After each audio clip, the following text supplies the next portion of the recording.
Halos ayaw nang pumasok ni Logan sa opisina dahil gusto niyang palaging binabantayan si Catherine. Kung pwede nga lang nasa condo na lang siya palagi. Logan, hindi ka na naman ba papasok? I already called Iris. Video call na lang ang meeting namin bukas. Ayos lang naman ako dito eh. Dapat ang mas iniisip mo yung business trip mo sa US. Magagalit ako pag di ka tumuloy. Napabuntong hininga na lang si Logan dahil sinabi sa kanya ni Catherine na magagalit to kapag di tumuloy sa kanyang business trip. Kailan pa natin sasabihin sa daddy mo na magkakaroon na siya ng apo? Excited na tanong ni Catherine. When I get back from the US, uuwi tayo sa bahay niya dan sabay natin sasabihin sa kanya. Days had passed. Kinontak ni Logan ang kanyang nani Auring para makasama ni Catherine sa kondo habang malayo ito. Catherine was very happy nang malaman niya na ito ang magbabantay dito. Magkakaroon na pala ako ng apo. Masaya nitong sambit. Opo, Nay Auring. Ito po kasing si Logan eh. Sabi ko na nga ba't kayo rin na magkakatuloy ni Logan? Nani, ikaw nang bahala kay Catherine. Always check her, okay? Huwag mo nga alisin ang paningin mo sa kanya. Natawa naman ang dalawa dahil parang tatay lang kung magbilin si Logan. He really loves Catherine kahit ayaw niyang mapano to. Logan, ginagawa mo naman akong bata eh. Why? May bata naman talaga dyan sa tummy mo ah. Hay nako, pero mamimiss kita Logan. 1 week kitang di makikita eh. Ramdam ni Catherine na anytime babagsak na naman ang luha niya pero ayaw niya itong ipakita kay Logan dahil baka matras pa to sa lakad. Me too, honey. Always open your Skype, okay? Kapag wala ako meeting, tatawag ako ng tatawag sa'yo. Napaka-sweet niyo namang dalawa. Iwan ko na nga muna kahit aayusin ko lang ang mga damit ko. Tatawa-tawang sabi ng matanda. Anong oras bang flight ninyo? Tsaka sino-sino ba kayo? 6 p.m. honey. Me and some of my investors. Pati yung bagong investor mo? Yes. Bigla naman nakaramdam ng kaba si Catherine sa hindi niya alam na kadahilanan. Siguro dahil makakasama ni Logan ang babaeng pinagdududahan niya. 2 p.m. na oh. Maya-maya aalis ka na. Naayos ko na mga gamit mo. Pwede naman kasi na hindi na lang ako umalis. I cannot leave you alone, honey. Andito naman si Nanay Auring kahit maaalagaan pa rin kami ni baby ng ayos. Bigla naman hinawakan ni Logan ang tiyan ni Catherine. Baby, be a good kid to your mom ha, while daddy's not here, okay? Behave ka lang dyan sa tummy ng mommy mo. Lalo tuloy naiiyak si Catherine. Gusto niyang pigilan si Logan pero ayaw naman itong masira ang business ng mahal niya. Besides, mabilis lang naman ang 1 linggo. Pasalubong namin ni baby, ha? Of course, white chocolate after 2 hours. Ready na ang maletang dadalhin ni Logan para sa pag-alis. Mantalang si Catherine na may kanina pang pigil na pigil ng luha dahil ayaw niyang malayo sa kanya si Logan. Shit! Can I reschedule my trip? Tanong nito sa dalaga. Ano ka ba? Hinihintay ka na nila. Mag-iingat ka doon ha? Yung mga bilin ko. You too. Wag na wag kang aalis nang di kasama si Nanay Auring. Understand? Opo. Bago umalis, binigyan muna ng isang mahigpit na yakap ni Logan si Catherine and of course, matamis na halik. I will call you later pag nakalapag na kami. I love you so much, honey. I love you too, Logan. Pagkaalis na pag-alis ni Logan, agad nang tumulo ang kanina ko pang pinipigil na luha ko. 1 linggo na walang Logan sa tabi ko. Tumahan ka na, iha. Baka malungkotin ang baby mo niyan. Sige ka. Sorry po, Now Auring. Ewan ko ba, ganito ata kapag buntis eh. Masyadong emotional. Ang hirap pala kapag malayo yung mahal mo sa'yo. Iisipin ko pa lang na hindi ko siya katabi mamayang matulog, naiiyak na naman ako. Mabilis lang naman si Logan doon. Tingnan mo, at hindi mo namamalayan nandito na pala ulit siya. Buti lang pinapagaan ni Nanay Auring yung loob ko. Maaga din ako nakatutok sa phone ko dahil inintay ko ang tawag ni Logan. Always din naka-open ang Skype ko para in case na tumawag siya ay alam ko. Halos mapatanon ako na marinig kong nag-ring ang phone ko. Tumatawag na si Logan. Shocks! Hindi ko mapigilan na hindi umiyak. Shit, honey. Are you crying? Hindi. May pinapanood kasi ako eh. Ah, okay. How's your sleep? Medyo bitin. Tutulog na lang ako ulit mamaya. Wait, honey. Hello? Logan? Ano ba yan? Biglang nawala. Mahina ba signal dun sa US? Alam ko, hindi naman na. Heist. Logan, busy ka ba? Can I come? Di natapos ang pag-uusap ni Logan at Catherine dahil biglang sumigaw si Isabella sa labas ng hotel room na pinalalagian nila. Mahirap na. Baka marinig ni Catherine ang boses ni Isabella.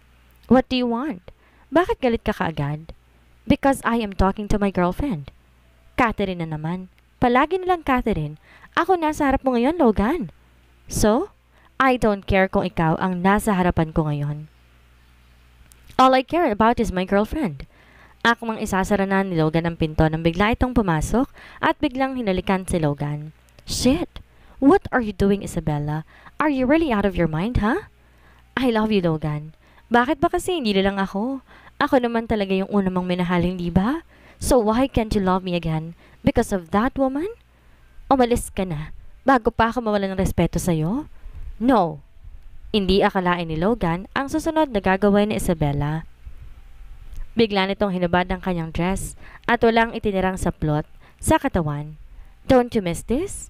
Di makagalaw si Logan sa kanyang kinatatayuan dahil hindi niya alam kung anong sasabihin niya kay Isabella. Answer me. Don't you miss my body?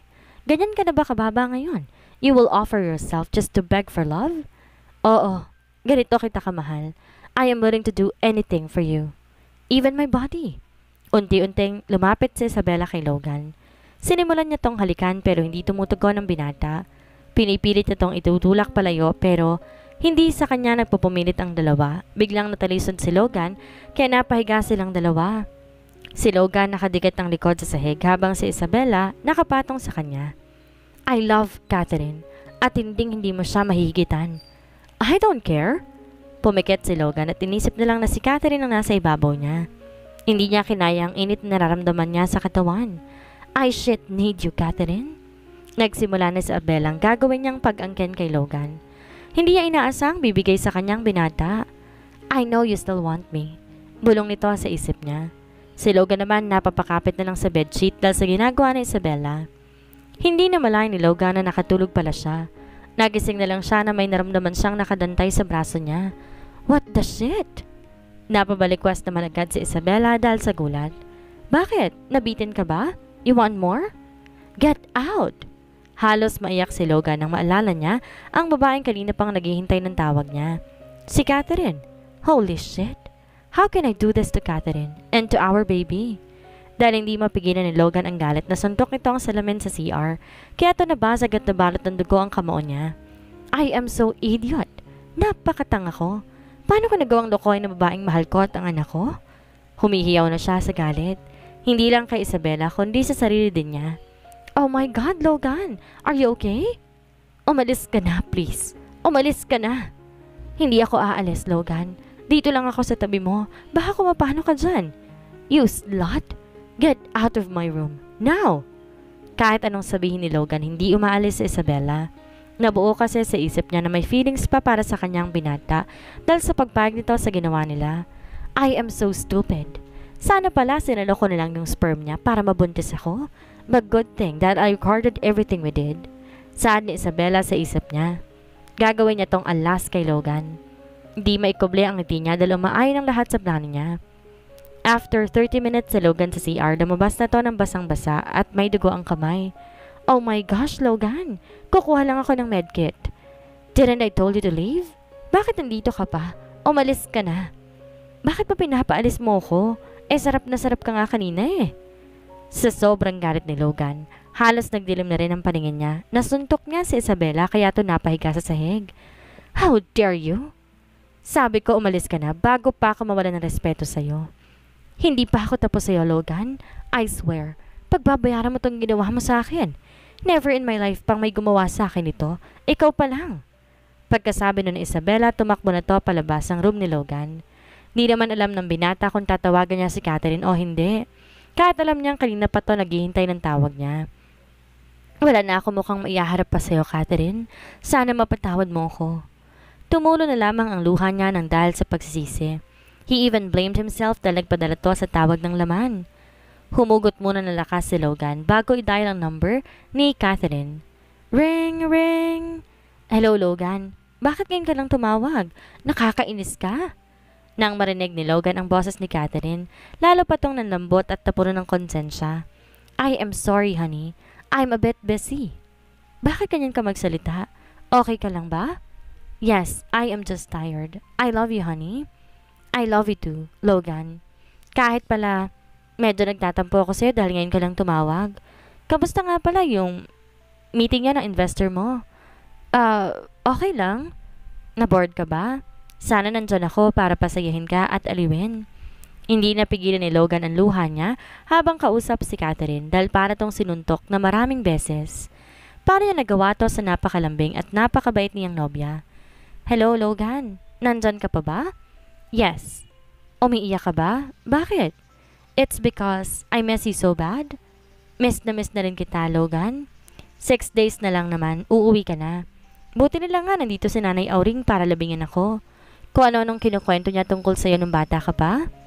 Buti naman hindi ka nalulungkot masyado. Sige na, later I'll call you on your Skype. O sige, bye-bye, I love you. Miss ka na raw ni baby. I love you and I miss you both. Inend na ni Logan ang tawag dahil hindi niya na kayang makausap si Catherine dahil binabalot na to ng konsensya. I hope you can still forgive me kapag nalaman mo to, Catherine. Ilang araw na bang walang Logan sa tabi ko? Heist, miss na miss ko na siya. Tapos minsan parang busy bigla. Buti na lang bukas uuwi na siya. Nanay Auring, pwede niyo po ba akong samahan sa mall? Titingin lang po ako ng ilang stuff para kay baby. O sige iha, doon lang ba? Bala ko rin po sana dadalawin yung parents ko. Matagal-tagal na rin po kasi yung huling dalaw ko sa kanila. After namin pumunta sa mall, dumiretso na kami sa Lady Shrine Memorial Park. Travis, ikaw ba yan? Anong ginagawa mo dito sa puntod nila, mommy? Alam kong nagulat siya dahil nabitawan niya yung bulaklak na dala niya. Bakit naman kaya niya binisita ang magulang ko? Totoo pala? Tanong niya. Totoong ano? You're pregnant. Oo. Hindi pala nabanggit sa'yo nila Gianna? Ewan pa rin naging awkward ang paligid dahil sa titig ni Travis sa akin. Hindi pa rin ba siya nakaka-get over? Heist. By the way, binisita ko lang yung puntod ni Lola. Naisip ko na rin na dalhan ng flowers sila tita tito. Kaya pala. Where's Logan? Tanong niya sa akin. May business trip siya pero pabalik na rin naman siya bukas. Hindi ko na alam kung ano pang sasabihin ko kay Travis. Ramdam ko kasi yung lungkot niya. Sana hindi na akong dahilan. Ayoko na tuluyang mawala ang pagkakaibigan namin dahil lang sa nararamdaman niya para sa akin. I will go ahead na. Mag-iingat ka palagi, Catherine. I wanna see your baby soon. For sure. Kamukhang kamukha mo yan. Sana sa sunod namin pagkikita, nakangiti na siya. Iha, sino ba yung lalaki na yon? Dati mong nobyo? Tanong ni Nanay Auring. Hindi po, Nay. Kababata ko po. Huhulaan ko. Nahulog yun sa'yo? Paano niyo po nalaman? Unang kita ko pa lang sa mga mata niya. Alam ko may pagmamahal siya para sa'yo. Huwag ka mag-alala, panigurado. Makakatagpo pa rin naman siya ng babaeng masusuklihan ng pagmamahal niya. Tama naman si Nanay Auring. Maghihilom din yung sakit na nararamdaman ni Travis ngayon. Ngayon ba dapat ang balik ni Logan, iha? Opo, Nay Auring. Nagtataka nga po ako na wala siyang text or tawag mula pa kahapon. Alalang-alala na po ako. Nilapitan naman ako ni Nanay Auring at tinawi ang buhok na halos sumarang na sa mukha ko. Di ko na maintindi ang sarili ko kakaisip kay Logan. Sobrang miss na miss ko na kasi siya. Relax ka lang, anak. Pauwi na yon. Baka naman gusto ka lang sorpresahin. Nakakainis ka talaga, Logan. Wala ka man lang paramdam kung nasan ka na o kung buhay ka talaga. Wala ka man lang sinasabi, pati tuloy si baby na stress eh. Patay ka sa akin pag uwi mo. Baka naman dumiretso sa opisina si Logan. Gusto mo ba puntahan natin? Alok ni Nay Auring. Sige po, Nay. Magpapalit lang po ako. Excited ako na pumunta sa closet at pumili ng dress na babagay sa akin. Medyo sumikip na tuloy sa akin ang mga damit ko dahil medyo bumabakat na ang tiyan ko pero hindi pa naman ganon kahalata. Tara na po, Nay. Excited na ako makita si Logan kahit di siya nagpaparamdam sa akin. Pagdating namin sa NGC, wala pa pala si Logan pero ang sabi ni Iris nakasakay na raw sa plane. Buti pang sekretary niya, alam. Mantalang akong girlfriend, walang kaalam-alam. Lagot ka talaga sa akin. OMG ka girl ha. Ikaw ang pinakamaswerte naging sekretary ni Sir Navarro. Ngayon, Mrs. ka na. Tuwang-tuwang sabi ni Iris. Mrs. Hindi pa nga kami kasal. Sarap bintaputukan ng babae na to eh. Ano ka ba? Magkakababy pa lang kami pero hindi pa kami magpapakasal. Nako, mahirap yan. Dapat sinisigurado mo na sa'yo talaga si Mr. Navarro kasi pag legal wife ka, may karapatan ka sa kanya. Wala pa akong karapatan sa kanya ngayon. Kaya ba kahit di siya mag-reply ng mga message at tawag ko ay okay lang? Feeling ko tuloy naiiyak ako. Hoy, okay ka lang? Natutulala ka bigla dyan. Oo. Okay lang ako. Oo nga pala, this is Nanay Auring. Kasama namin sa bahay ni Logan. Actually, sa condo siya habang di pa bumabalik si Logan. Hello, Iha. Ang ganda mo naman. Ang bolera niyo naman po, Nay. Sus, if I know, gusto mo naman yon, Iris. Almost 2 hours na kaming dito sa loob ng office niya nang biglang may pumasok na isang babae at isang lalaki. Will you please leave me, Catherine? Si Logan, kasama ng kanyang ex-lover. Bakit sila magkasama? Ibig sabihin, shit baby, I missed you so much. Agad siyang yumakap na mahigpit sa akin. Hindi ko alam kung matutuwa ba ako o maiinis o masasaktan dahil nandito rin sa Isabela. Bakit magkasama sila ni Logan? Naiinis ako sa'yo. I am sorry baby if I did not respond in any of your texts and calls. I want to surprise you, pero mukhang ako yung na-surprise. Hi, Catherine. Nice to see you again. Plastic na bati ni Isabela. Kung wala lang ibang tao sa harap ko, nasa bunutan na kita. Nakakainis na babaeng to. Bakit magkasama kayo? Tanong ko sa kanya. Oh, hindi ba nabanggit sa'yo ni Logan? Parang bigla namang kumirot yung dibdib ko. Ano ba yon? Baby, nagkasabay lang kami sa plane then she said that she wants to see Harris. Sakto na pupunta din dito si Harris mamaya. Talaga ba? Totoo ba yung sinasabi mo, Logan? Nakita ko namang napangisi sa Isabela at parang nagulat pa yung itsura ni Iris. Hay nako, iho. Alalang-alala sa itong asawa mo. Hindi ka daw kasi nagpaparamdam. Singit ni Nay Auring. I'm sorry again, baby. Pinag-alala ko pa kayo ng baby natin. Sabay hawak niya sa tummy ko. Di ko maitago ang inis ko dahil nahagip na rin ng mga mata ko ang babaeng yon. Hindi pa ba siya aalis? Asawa agad? They are not even married yet, so hindi pa sila mag-asawa. Sabat ni Isabela kay Nay Auring. Pero parang lalo tuloy uminit ang ulo ko dahil sa sinabi ng haliparot na yon. Well, doon din naman kami pupunta eh. Ayoko lang na i-pressure yung mahal ko. I want her to be ready for our wedding. Hindi yun dahil lang ako ang may gusto. Thank you, Logan. Buti na lang talaga at never pinaramdam sa akin ni Logan na wala akong halaga sa kanya. Kahit pa kung sinong nasa harapan niya. Ang sweet naman ng mga alaga ko. O siya, mauna na ba akong umuwi sa inyo? Opo, Manang, mauna ka na. Dito muna ako sa tabi ng boyfriend ko. Mahirap na baka kung sinong sumalisi habang nakatalikod ako. Sumabay na tayo kay nanay, baby. I want to cuddle with you the whole day. Sad ni Logan habang hawak ang kamay ko. Okay, sige. Iris, maiwan ka na namin. Bye, girl. Nagbeso pa siya sa akin bago kami lumabas ng office ni Logan. Aba, ang bisit na ex niya. Sumunod din. Yung totoo. Bye, Logan. See you tomorrow. Bumesa pa siya kay Logan bago umalis. Mandalang sa akin, di mo lang nagpaalam. Pero ano yung sinabi niya na see you tomorrow? Nakita ko naman kumunot ang noo ni Logan. Bakit see you tomorrow? Seryoso kong tanong sa kanya. I don't know, baby. Baka dito sila magkikita ni Harris bukas. Sana nga totoo yung mga sinasabi mo. Dahil hindi ko alam kung ano mararamdaman ko kapag nalaman kong nagsisinungaling ka sa akin, Logan. Sobrang na-miss talaga kita, mahal ko. 10 beses na ata niyang sinasabi yan eh. Ako rin naman, Logan. Miss na miss ka na namin ni baby. Don't worry dahil hindi na ulit ako aalis ng ganun katagal. Feeling ko mababaliw ako kakaisip sa'yo eh. Di ko maiwasang hindi kiligin dahil sa mga binibitawang salita ni Logan, lalo at Tagalog pa. Kamusta naman ba ang business trip mo? Ayos naman ba? Baka naman may ginawa kang kalokohan doon ha? Bigla naman siya naging tahimik at para naging balisa. Hoy, nakikinig ka ba? Oo. Medyo pagod pa kasi ako, baby eh. Wala akong ginawang kalokohan doon. Busy lang ako sa mga meetings. At alam mo naman na I will never hurt you, di ba? Good. Binigyan ko siya ng isang napakatamis na halik sa labi. Kaso bigla niya akong hinatak at hinilikan ulit. I miss this.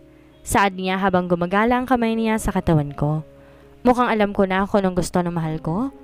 Be gentle, okay? Baka maipit si baby. Natawa naman siya. I love you forever, Catherine. I love you too, Logan. Mahal na mahal ko talaga si Logan. Handa akong gawin ang lahat para sa kanya. Isabella's POV. That shit? Akala mo asawa kong umasta? Well, sulitin mo na si Logan dahil malapit ko na siyang mabawi sa'yo. How's your plan? Still working on it. Konti na lang, Zoe. Logan will be in my arms again. I'm excited for you. Baka kasi ayaw mo pang kumprontahin yung Catherine na yon just to know her place sa buhay ni Logan. Soon, girl. I don't want to rush everything. Baka masira lang. Gusto ko dahan-dahan para ramdam na ramdam niya yung sakit. I love that. I don't care if she's pregnant. Wala rin akong balak patayin silang mag-ina. All I want is Logan. By the way, watch this. Inabot ko kay Zoe ang cam ko at pinanood yung nirecord kong video namin ni Logan. Oh my gosh, is this real? But how? Let's say na hindi pa rin kayang tiisin ni Logan ang alindog ko. Partida, wala akong pininom sa kanya na kahit anong sleeping pills. Gosh, kailan mo ito ipapanood kay Catherine? Before their wedding.